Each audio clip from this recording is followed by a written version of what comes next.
Welcome to the deep dive. Today, we're really tackling something crucial. Uh-huh. It's these surprising connections between autocratic nations, why they team up and what that means for the democratic world. Yeah, and we've got some really sharp insights from a top historian to work with. We're aiming to cut straight to the core here. So our mission for you today, we want you to get a clearer picture, look beyond just the headlines, understand how these, well, complex global dynamics actually function. Exactly, and we want to help you pinpoint what makes a modern autocratic state tick, and also recognize the ways, often quite subtle ways, that democratic norms are being challenged. Okay, so let's dive right in. One thing that jumps out from the material is this idea of a new kind of alignment among autocracies. Right. It's not like those old Cold War blocks, more like a network. Yeah, network is a good way to put it. And what's really striking is how it breaks from those old ideological lines. It's not simply communist versus capitalist anymore. So what are we seeing instead? Well, it's this diverse collection of autocratic states. Some lean left ideologically, some lean right. Some are run by one strong man, others by a single party. It's quite varied. And this network includes quite a few countries, doesn't it? We're talking China, Russia, Iran. Venezuela, North Korea, Belarus, even Zimbabwe is mentioned. It's a broad group. Which really begs the question then, what actually unites them? They seem so different on the surface. Well, the glue isn't a shared ideology, not really. It's more about a shared approach to power. Okay. Fundamentally, these regimes operate without the kinds of checks and balances you expect in a democracy. Meaning? Meaning, no real legitimate opposition, courts that aren't independent, and a legal system where the law is basically a tool of the state, not something that limits the state's power. It's rule by law, not rule of law. Right, right. So the government uses the law rather than being bound by it. And this control, it goes beyond the courts, doesn't it? It hits something more basic like information. Oh, absolutely. Cracking down on independent media, controlling the public conversation, that's top priority for all of them. You have to control the narrative to stay in power. And then there are the more maybe practical links, financial stuff, investments. Yeah, financial ties, often involving state-linked companies or quasi-private investments.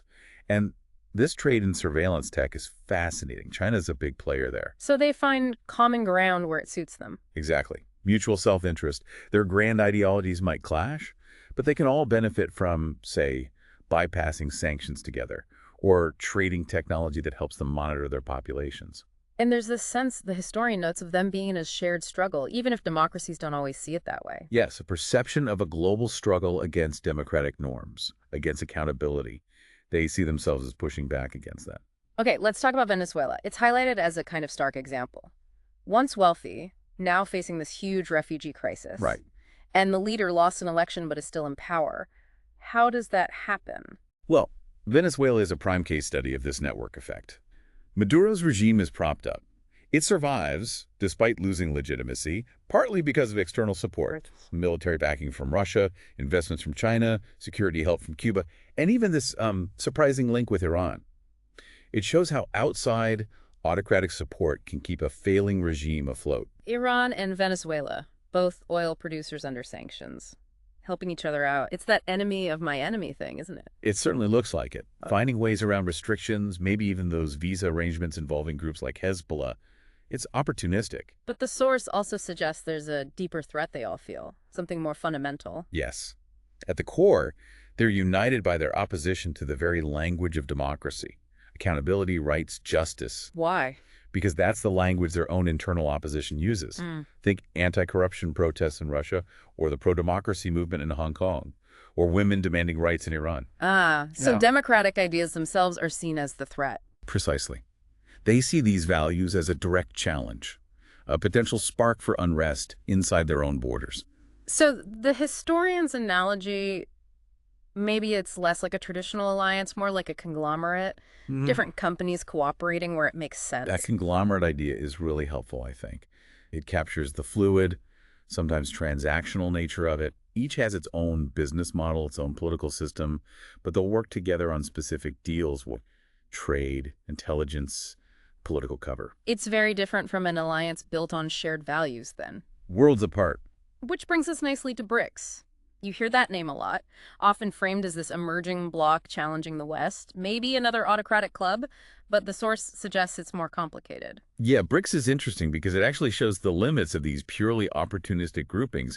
It's not some monolithic autocratic bloc. It includes democracies, right? Exactly. You've got India in there, which is a democracy, albeit maybe a stressed one. Brazil, South Africa democracies, even countries like the UAE, sort of hybrid regimes. So it's not a united autocratic front. Not at all. It shows that just having some shared economic complaints or political frustrations isn't enough to build a really strong, cohesive alliance like, say, the U.S. has with some partners. Right. Let's contrast that. U.S. alliances, like with Australia or the U.K. What's the difference? Well, the foundation is just much deeper, isn't it? It's built on, long-term shared values, often shared culture, history, massive trade links, military cooperation that goes back decades, even personal ties between people. And the goal is different. Generally, yeah. The aim is usually seen as win-win, finding mutual benefit, not this zero-sum game where if one side gains, the other must lose. That bedrock of shared principles makes those alliances much more resilient. Okay, that makes sense. Now let's shift gears a bit. The source talks about an evolution, a change in how autocratic states behave internationally. They don't present themselves the same way they used to. Right. There's a really interesting contrast drawn with the Soviet Union. Even at the height of the Cold War, the USSR at least paid lip service to international law and norms. They pretended to follow the rules, mostly. Like the Khrushchev shoe-banging incident at the UN. Whether it happened or not, the story exists because they felt they had to respond to human rights criticisms. Exactly. There was at least a performance, a need to seem like a law-abiding member of the international community. But the argument is that modern autocracies, and Russia is the prime example here, have largely dropped that pretense. Dropped the pretense? How so? Well, this new brazenness. The invasion of Ukraine is Exhibit A. Putin's goals there weren't just about land. It was about crushing a neighboring democracy. And, crucially, demonstrating that Russia could just ignore international norms with total impunity. Like bombing civilians, kidnapping children, torture. Yes, openly flouting the Geneva Convention, the UN Charter. It's a deliberate, open challenge to the whole system. And this ties into that term Putin uses a lot, multipolarity. It sounds reasonable, like multiple centers of power, but the source suggests his meaning is different. Very different. And it's crucial you grasp this. When Putin talks about multipolarity, he's essentially arguing against what he calls hegemony. But by hegemony, he seems to mean the rule of law, respect for borders, the idea that powerful countries can't just do whatever they want. So his multipolarity is a world where big countries call the shots, where the sovereignty of smaller nations doesn't really matter if a larger power decides it wants something. If Russia wants to invade Ukraine, in his view, that's just Russia asserting its sphere of influence, and nobody else should interfere. that's a pretty chilling vision.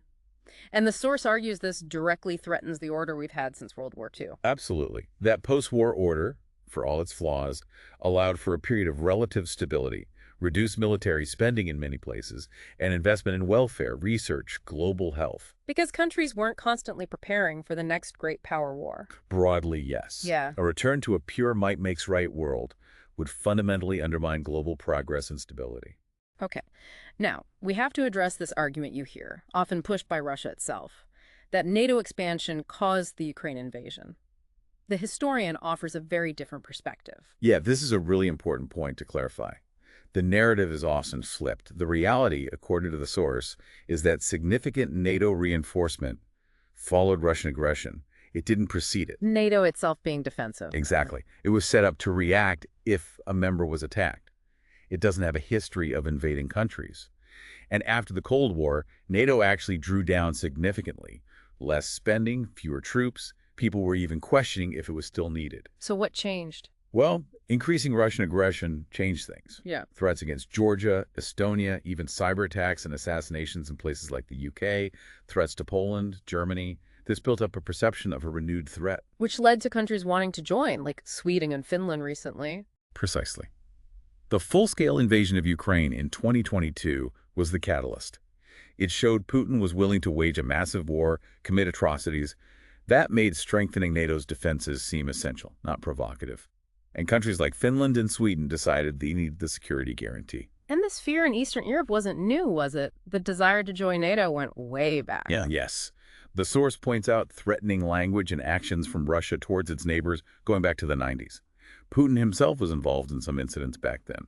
The desire of countries like Poland or the Baltic states to join NATO wasn't some Western plot. It was driven by their own history and a deep-seated fear of Russia. Weren't there even attempts to integrate Russia? There were. The NATO-Russia Council inviting Russia into the G8. Efforts were made to build partnership. But ultimately, Russia chose a different path. And the facts on the ground before 2014, before Crimea, was NATO massing troops on Russia's border? No. The source is clear. Minimal NATO presence in Eastern Europe before 2014. The significant buildup happened after Russia invaded Crimea and started the war in Donbass.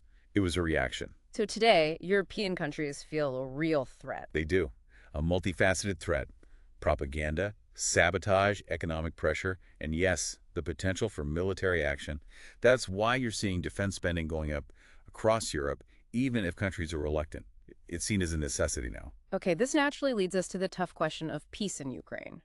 We hear talk of peace plans, ceasefires, but the source offers a pretty stark view. Yeah, it's quite blunt. The reality, as presented, is that right now there's no workable peace plan that Russia would actually accept or stick to. Why not? Because Putin's core goals seemingly haven't changed. The aim is still, fundamentally, to destroy Ukraine as a sovereign, independent state, install a puppet government, and erase Ukrainian identity. So any talk of a ceasefire, it has to be seen through that lens. Absolutely. Yeah. Ukraine might want a ceasefire, but if Russia's goal is still conquest, a ceasefire becomes very difficult, doesn't it? Yeah. The main obstacle isn't Ukraine's willingness. It's Russia's continued desire to fight for its maximalist goals. And a premature ceasefire could be risky. Very risky. You could just give Russia time to, rest, rearm, regroup, and then attack again later when it's stronger. A pause, not a peace. So how does this war actually end then, according to this analysis? The true end comes only when Russia fundamentally changes its aims. When Moscow truly accepts, Ukraine's independence and sovereignty, negotiating borders, things like that, that's secondary. The primary shift has to be in Russia's strategic objective. But Russia keeps fighting despite huge losses. Enormous losses, yes. Personnel, equipment. It's staggering. The hope in Moscow seems to be that Western support for Ukraine will eventually crumble, that Kyiv will be forced to concede. And the Russian economy.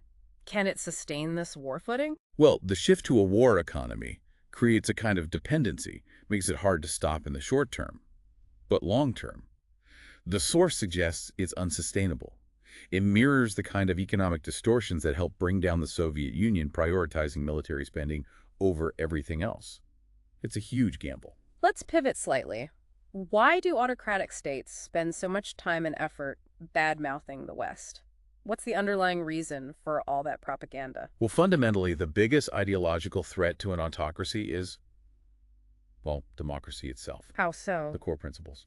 Rule of law, independent courts, transparency, government accountability. These ideas directly challenge the autocratic model. We saw that in Ukraine's Maidan Revolution in 2014, right? A lot of it was about fighting corruption. Exactly, or the pro-democracy protests in Hong Kong. Those movements often adopt the language of democratic accountability. And China apparently recognizes this explicitly. Yes, the source mentions China's internal document number 9, which reportedly identifies Western constitutional democracy as the #1 threat to the Communist Party. So they see it as an ideological war. A war that democracies maybe aren't always fighting back effectively in. That's the concern. Autocracies are actively waging this war of ideas, spending fortunes on global media outlets, influence campaigns, trying to shape narratives, smear democracy, and find sympathetic voices within democratic countries. Democracies criticize autocracies too, of course. They do, but the scale and the intent feel different.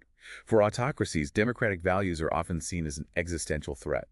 And the dismantling of things like USAID, which promoted democracy abroad, could signal a weakening of the democratic world's pushback. It's fascinating how they try to redefine democracy itself. Some autocratic leaders claim they are the real Democrats. Yes. That's a common tactic. They reject genuine democracy, elections, rights, opposition, but then they twist the word. They'll claim the party is the people, or the leader embodies the will of the nation, so therefore no need for messy elections or individual freedoms. It's the idea that the leader just knows best, better than the people themselves. Pretty much.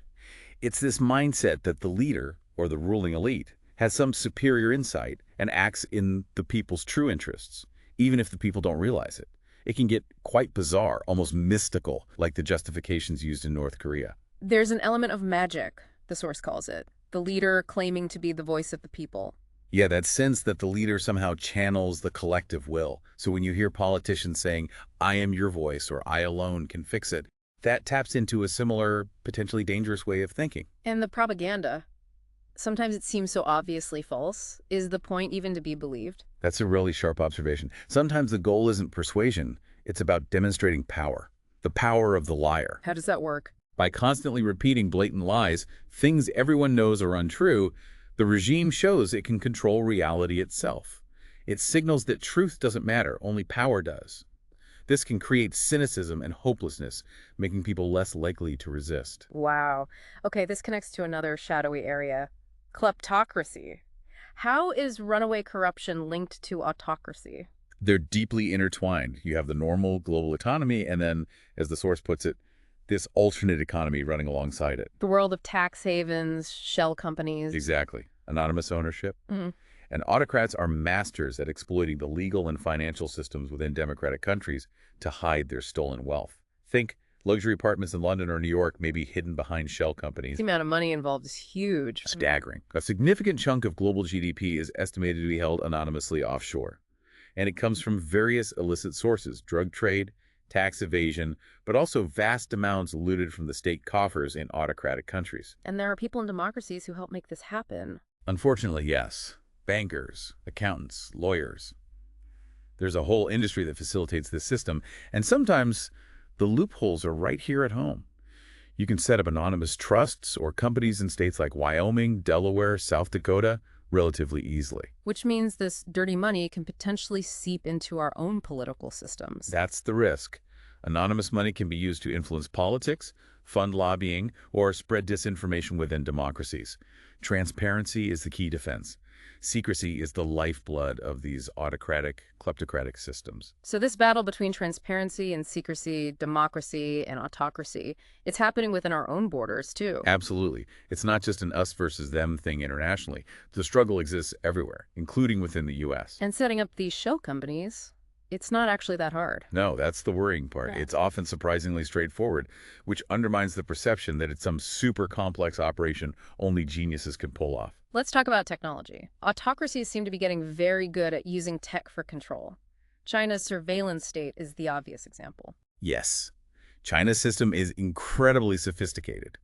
It's way beyond just the Great Firewall blocking websites. They have intense social media monitoring, keyword banning, try searching Tiananmen Square, and they constantly adapt as people find ways around censorship, like the Winnie the Pooh memes. And it connects the online world to the real world. Deeply. Street cameras with facial recognition, tracking your phone, monitoring your travel on trains or planes, analyzing your financial transactions, even looking at electricity usage patterns. In places like Xinjiang, there's widespread DNA collection. The goal being prediction. Essentially, yes, using all this data, potentially with AI, to try and predict political dissent, to identify potential opposition before it can even organize effectively. It's that classic sci-fi dilemma, isn't it? Technology for security versus technology for repression. It's exactly that. These tools can be used to fight crime, but they are incredibly powerful tools for political control, and China isn't keeping this tech to itself. They export it. Yes, they sell these surveillance systems and the know-how to other autocratic regimes around the world. That's a major concern. Do people realize how much they're being watched? There seems to be growing unease, even when it's framed as being for safety or security. People are becoming more aware, perhaps uncomfortable. It does feel a bit like that movie, Enemy of the State, but with technology that's far more advanced now. Okay, let's turn to something quite grim but symbolic. This phenomenon in Russia of people falling out of windows.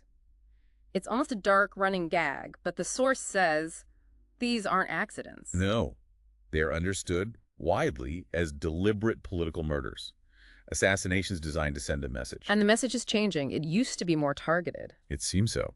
The source suggests a potential shift from targeting specific, vocal critics toward a broader intimidation of the elite bankers, business figures, even bureaucrats within the system. This might indicate rising unease or opposition within the elite, perhaps linked to the war in Ukraine. So it's about fear, suppressing internal dissent. Exactly. Instilling fear to keep people in line. It feels different, perhaps more widespread, than the political violence in the earlier Putin years, which often focused on eliminating very specific individuals who posed a direct challenge. Even those earlier cases, like Litvinenko poisoned with polonium, the method itself sent a message, didn't it? Yes, using something like polonium strongly suggested state involvement, a capability only a state would likely possess. It was a signature. And the Navalny poisoning. That felt even more blatant, using a Novichok nerve agent, a specialized chemical weapon, against the most prominent opposition figure. It signaled a complete lack of concern for international condemnation and a raw display of power. We can do this, and nobody can stop us. Okay, let's shift to something that comes up a lot in U.S. political talk. Communism. The word gets thrown around, often inaccurately. How does the historical reality differ from the way it's often used today? It's crucial to understand the vast difference. Historical communism, as it was actually implemented in places like the Soviet Union or China, it wasn't just an economic theory. What was it then? It involved, first and foremost, imposition through extreme violence, millions murdered. Then the state seized everything, all private property, all businesses, and it eliminated all independent organizations, youth groups, charities, churches, any kind of civil society. Total state control. Total. The state aimed to be the only entity. It owned the economy, controlled society, dictated culture, ran the education system.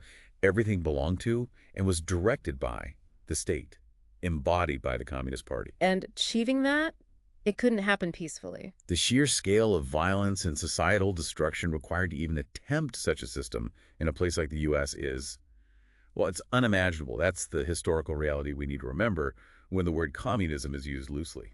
Yet, despite this history, the failures, the violence, the poverty, the idea of communism or maybe socialism still seems to hold some appeal, especially for younger generations in the West. Why do you think that is? Well, part of it is likely a genuine desire for simple answers, for solutions to the real problems and injustices we see in capitalism. Inequality, poverty, unfairness. These are real issues.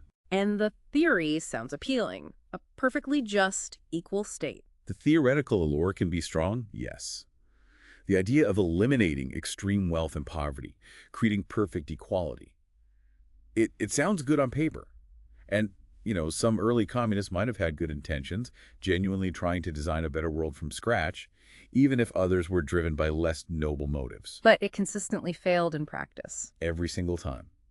There's no historical example of a genuinely communist state achieving the prosperity and freedom it promised.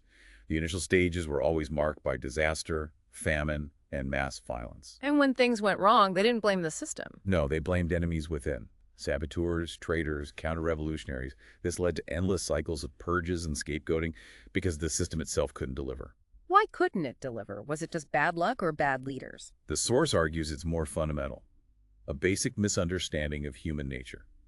Ignoring motivations like ambition, the desire to own things, the need for incentives. If the state owns everything, why work hard? Exactly. They had to rely on artificial incentives like medals for hero workers or competitions between factories because the natural drivers were gone. It's just inherently inefficient and ultimately incompatible with how people actually are. That led to stagnation and eventually collapse, often when even the people in charge stopped believing in it. Okay, let's bring this right home. Thinking about the U.S. today, we hear a lot of talk, a lot of anxiety about potential trends towards authoritarianism here. Based on everything we've discussed, how should we evaluate those concerns? Well, the source suggests that authoritarianism doesn't usually arrive overnight. It starts with behavioral changes, shifts in attitudes that erode democratic norms. Like what, specifically? Like intimidating or threatening election workers just for doing their jobs, for counting votes according to the rules. Yeah. That creates a climate of fear. Making people afraid to participate. Or afraid to even express political views, fearing online hate mobs or real-world harassment. Then there's the language. When leaders start calling opponents vermin or immigrants poisoning the blood, that's dehumanizing. It aims to delegitimize entire groups of people. Seeing political opponents not just as wrong, but as illegitimate, not real citizens. That's a very dangerous path. And then you see attempts to capture the state itself. Ying. A political party trying to take control of institutions that should be neutral. The civil service, the judiciary, maybe even the military or intelligence agencies, and demanding loyalty to the party or the leader, rather than to the Constitution or the law. Rule by law again, instead of rule of law. Exactly. A politicized justice system that makes exceptions for loyalists. Pressure on the media to toe the line, to avoid criticism. actions designed to frighten civil servants into compliance, demanding personal loyalty to whoever's in power. The source also mentions attempts by people outside government, like Elon Musk, to gain control over sensitive government systems. Yes, trying to get access to government databases or computer systems without official authorization or oversight. That raises serious red flags about bypassing established procedures and checks and balances. And the dismantling of agencies like USI. That's highlighted as an example of using executive power to simply eliminate institutions you don't like, perhaps accompanied by smear campaigns using selectively leaked information. These are all tactics, the source points out, that we've seen illiberal leaders use in places like Poland, Hungary, or Venezuela to undermine democracy from within. So if these trends are happening, is there a tipping point? How long does this process take? Is it like flipping a switch or more gradual? It's almost always gradual. Democratic erosion typically takes a long time. Like years? Decades? Often, yes. Look at Poland. The Populist Party was in power for 8 years, weakening institutions, but they still ultimately lost an election. That shows resilience. Venezuela's decline into dictatorship took over 2 decades from Chavez's initial election. People still thought they lived in a democracy for much of that time. So the slow pace is part of the danger. It gets normalized. Exactly. Undemocratic steps become the new normal. And it's important to remember, many people who vote for leaders who chip away at democracy might not see themselves as voting for authoritarianism. They might be focused on other issues or believe the leader's promises. But the consequences build up over time. Yes, institutions weaken, governance becomes less effective, maybe more corrupt, because loyalty matters more than competence. Think about environmental regulations ignored or public health crises mismanaged. Is resistance possible during this decline? Absolutely. The source notes ongoing lawsuits challenging potentially illegal actions, like attempts to access data or dismantle agencies. How the executive branch responds to court rulings against it is a critical test. Does it obey the courts or defy them? Because it's not inevitable. No, it's not predetermined. The process isn't linear. Many factors influence the outcome, but it helps to keep that core definition of autocracy in mind. Remind us. Lack of checks and balances, controlled media, politicized courts, pervasive secrecy, lack of accountability. When you see actions aligning with those characteristics, those are the warning signs. So even if these trends continue, it's not like the U.S. becomes North Korea overnight. Highly unlikely. Democratic institutions and rights would likely persist for a considerable time, even as they are being eroded. But the long-term consequences for prosperity, for quality of life, for the kind of country you live in those are profound. This has been incredibly insightful and, frankly, a bit sobering. To wrap up, thinking about the listener, what's the key takeaway? What can people actually do? Well, the most crucial thing is active engagement. Don't be a bystander. Pay attention, especially the local government, school boards, city councils. That's where democracy often feels most real. Get involved in political parties, if that's your inclination. Democracy isn't guaranteed, right? It needs work. It's a precious inheritance, and it requires active participation to maintain. And engagement doesn't just mean politics. Get involved in your community in other ways. Neighborhood groups, local charities, building social connections is vital for a healthy society. And maybe try to break out of the online bubbles. Definitely. Talk to people with different views in the real world. Focus on concrete, local issues where you might find common ground, rather than getting sucked into abstract national conflicts amplified online. Try to live in reality. Base your understanding on facts you can see and verify locally. Yes. Ground yourself in observable reality in your community rather than letting your entire worldview be shaped by narratives pushed online, often designed to provoke fear or anger about distant threats. Powerful advice. Thank you so much for walking us through this. It's given us, and hopefully you, our listener, a much clearer lens on these global and domestic challenges, and maybe a renewed sense of responsibility for the health of democracy right where you live. A lot to think about.